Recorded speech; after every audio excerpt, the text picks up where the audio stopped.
ছোটোবেলায় আমার দাদিকে দেখতাম গরমকালে বেশিরভাগ দিনই টক জাতীয় খাবার খেতে চাইতো, আর আমার মাও বিভিন্ন ধরনের টক রান্না করে দিত।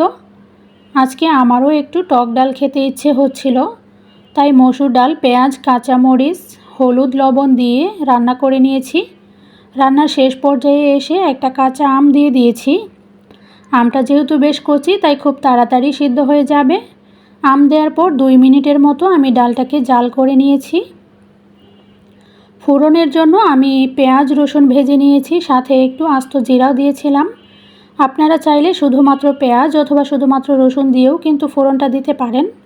তো আপনাদের কার কার এই টক ডাল খেতে ইচ্ছে করে অথবা ভালো লাগে অবশ্যই কমেন্ট করে জানাবেন। ফোড়ন দেওয়ার পর 1 মিনিটের মতো ডালটাকে জাল করে নিয়েছি, আর এই তো আমার টক ডাল কিন্তু একদম রেডি। এই গরমে এরকম টক ডাল খেতে কিন্তু বেশ ভালো লাগে।